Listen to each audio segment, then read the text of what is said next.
여호수아 2장은 가나안 첫 번 공격에 전투에 앞서서 2명의 정탐꾼들을 보내는 것으로 시작합니다. 이 2장은 2명의 정탐꾼들 이야기보다는 여리고 전투의 성공적 역할을 했던 기생 라합의 이야기로 채워져 있는데, 그녀의 용기와 그 믿음의 선택에 대해서 히브리 기자는 이렇게 소개합니다. 믿음으로 기생 라합은 정탐꾼을 평안히 영접하였으므로 순종하지 아니한 자와 함께 멸망하지 아니하였도다. 갑작스런 적들의 침입에 라합은 두려워하거나 당한 것이 아니라 오히려 평안히 그들을 영접했다라고 본문은 소개합니다. 이 오래된 도시 여리고는 그 성 안에는 한 1000명, 그리고 주위에는 한 1, 2천 명 해서 대략 2, 3천 명이 살고 있던 아주 큰 도시라고 성서학자들은 말합니다. 여리고는 특별히 애굽의 치리를 받고 있었는데, 이 지리적 상황 때문에 자체적으로 도시국가의 기능을 가진 그런 아주 막강한 성이었습니다. 따라서 애굽의 모든 소식에 대해서 그들은 민감했고 잘 알고 있었습니다.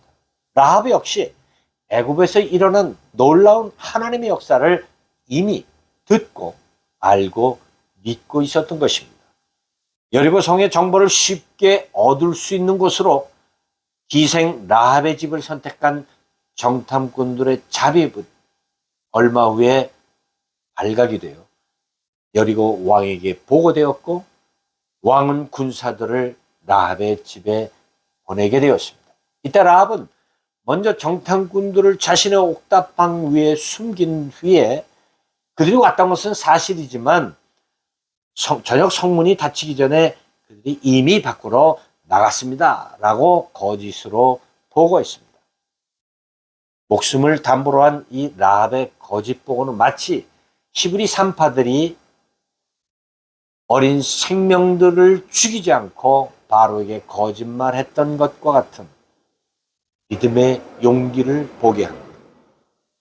라합은 기생으로 주류 사회에서 밀려내 성 안에 거주할 수 없기 때문에 그 내벽과 외벽 사이에 가족들과 함께 거주하고 있었습니다.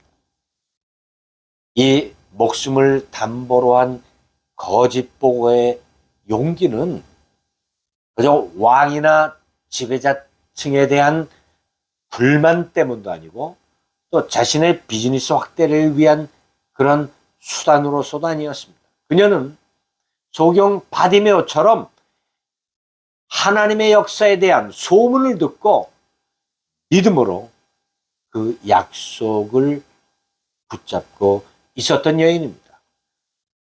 정탐꾼들과의 대화를 통해 그녀의 믿음을 보게 됩니다. 말하되 여호와께서 이 땅을 너희에게 주신 줄을 내가 아노라. 우리가 너희를 심히 두려워하고 이 땅 주민들이 다 너희 앞에서 간담이 농나니 이 땅을 너희에게 주신 줄을 내가 안다라는 라합 자신의 신앙 고백입니다. 요단을 건너지 못하고 광야에서 죽은 출애굽 1세대들도 갖지 못한 놀라운 믿음의 고백입니다. 바울이 왜 믿음은 들음에서 나고 들음은 그리스도의 말씀으로 말미암는다라고 그토록 성도들에게 외쳤는지를 깨닫게 됩니다. 기생 라합은 히브리 민족의 성공 신화를 들은 것도 아닙니다. 그리고 죽음 때문에 자기가 두려움 가운데 살기 위한 수단으로 하나님을 선택한 것이 아니라 살아계신 그 하나님이 자신처럼 비천한 노예의 삶을 살던 히브리 백성들을 택하셔서 언약 백성으로 삼으신 그 놀라운 은혜를 소망하며 믿음으로 선택한 것입니다. 라합은 정탐꾼들과 여리고 정복 시 자신의 가정을 구원해 줄 것을 약속하며 붉은 줄의 언약을 맺게 됩니다.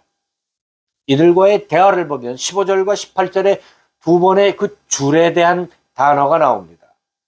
하나는 라합이 정탐꾼들을 탈출시키기 위해서 창문 밖으로 낸 줄입니다. 이 줄은 헤벨이라고 하는 히브리어로 고통, 슬픔, 그리고 파괴의 의미가 있습니다. 세상에서 살기 위해 내는 줄을 의미합니다. 반면에 정탐꾼들이 자신들이 올 때 이 줄을 창문 밖에 걸어라 라고 내어줬던 그 18절의 붉은 줄, 그 줄은 티크바로 소망, 기대, 희망의 뜻이 있습니다. 특별히 붉은색은 그리스도 보혈의 그림자로 라합과 맺은 이 붉은 줄의 언약은 바로 저와 여러분을 구원하시기 위한 십자가의 보혈입니다. 우리가 의인이고 열심히 신앙생활해서가 아닙니다. 바로 주님께서 흘리신 십자가의 보혈로 여러분 이마에 인을 쳐주시고 또 여러분의 가정에 그 보혈의 인을 쳐주신 그 은혜 때문에 우리가 비록 고통과 절망의 이 세상에서 살아가지만 다시 오실 주님을 소망 가운데 바라볼 수 있는 것입니다. 이제 우리는 세상을 지배하는 바로와 여리고 왕과 같은 악한 사단의 도전 속에서 다시 오실 주님을 기다리며 보혈의 줄을 세상을 향해 내어 달아야 합니다. 그리고 날마다 그리스도의 이름으로 우리들의 자녀와 그리고 가족들의 이마에 보혈의 인을 쳐주실 것을 구해야 합니다. 믿음으로 언약의 붉은 줄을 창밖으로 내건 라합의 가정은 다 구원함을 받았습니다. 성안에 견고하고 안정된 삶보다 하나님의 언약으로 제시된 비록 거칠고 힘든 광야의 길이지만 그 길을 믿음으로 선택한 라합과 그 가정은 구원받았던 것입니다. 그 라합의 용기에 대해서 야고보는 이렇게 증언합니다. 또 이와 같이 기생 라합이 사자들을 접대하여 다른 길로 나가게 할 때 행함으로 의롭다 하심을 받은 것이 아니냐. 라합이 이렇게 용기 있는 믿음의 행동을 할 수 있는 것은 바로 그 언약에 대한 약속에 대한 믿음 때문이라는 것입니다. 라합은 지긋지긋한 가난으로부터 도망하기 위해서 그리고 자신이 장차 메시아의 조상이 될 것을 기대하고 선택한 것은 더더욱 아닙니다. 단지 그녀는 살아계신 창조주 하나님을 믿음으로 선택하고 죽음을 각오하고 용기 있는 행동을 했던 것입니다.